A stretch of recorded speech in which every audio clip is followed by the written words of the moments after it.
Today we're sewing pointe shoes. Let's get started!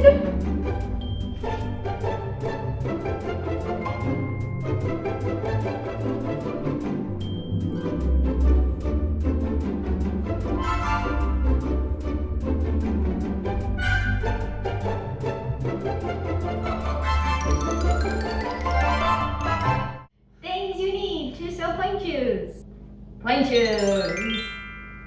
Other things we use we use floss, obviously also a needle, but we like floss to sew our shoes because it's a little more durable than thread. So it is very good at not getting tangled because it's already pre-waxed.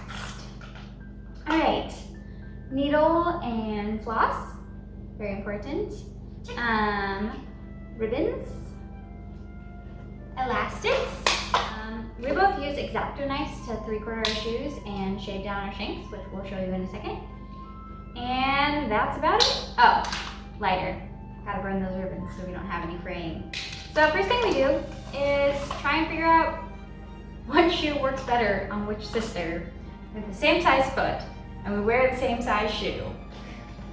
So one of the things that I look for in my shoe is a shorter vamp with a square box. A square box is always a good turning shoe for me, but a short vamp is really important because my toes are pretty short. Naomi's toes are also short, but Naomi has super flexible feet, so we're all jealous and cry about that. So sometimes the longer vamp is a little better for me, particularly on my left foot, because it helps give that extra structure for that foot so it doesn't end up dancing on the vamp instead of the tip. The first thing I'm gonna do once I've figured out a pair is good is look for a right and a left. And pointe shoes don't come with a right and a left shoe, but there are little differences in the manufacturing of the shoe that just make it feel like one's a right and one's a left. So for me, I usually look for the deeper scoop. That side is gonna be on the inside of my foot, but that's just a personal preference for me. Is yours the same?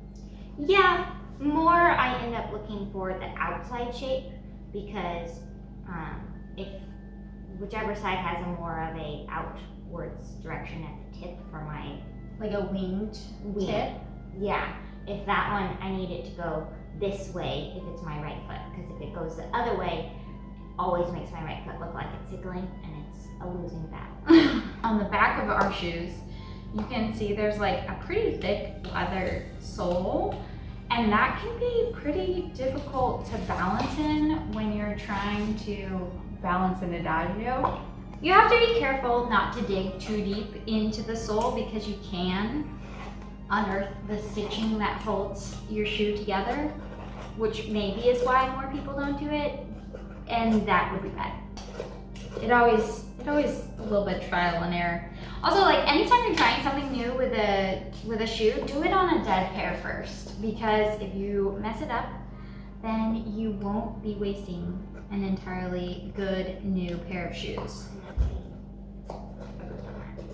Or if you have a sister who has the same shoe size as you, just try on her already done one to see I don't if it's think that good. most people have that opportunity though.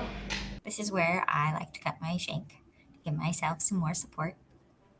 I love it when it just hits right into your arch, and then your feet can almost your ballet teachers would not like it if you ever said this, but it almost feels like you're perched, but in the best way possible. Yeah.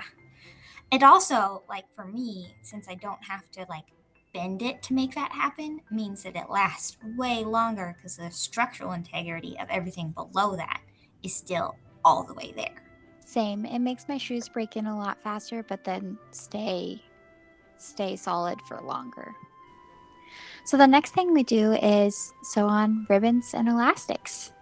We each need to sew on our ribbons elastics because pointe shoes don't come with them sewn on. They just come just as the basic or the classic shoe, because every foot is so very different, as Ruth and I have both talked about. Even though we wear the same shoe, same size, we do customize them in very different ways to suit our feet. And where every ballerina puts their, I guess it's not just ballerinas, every person who's on pointe where they put their ribbons and elastics is really personal. Like, there have been times that even though Naomi and I wear the same size and the same width of the shoe, but also like even just where she puts her ribbons and elastics, if I put my foot in her shoe, it feels foreign to me. Yeah. It just feels so strange and like not normal at all. Definitely. That goes both ways. Yeah. Time for time lapse.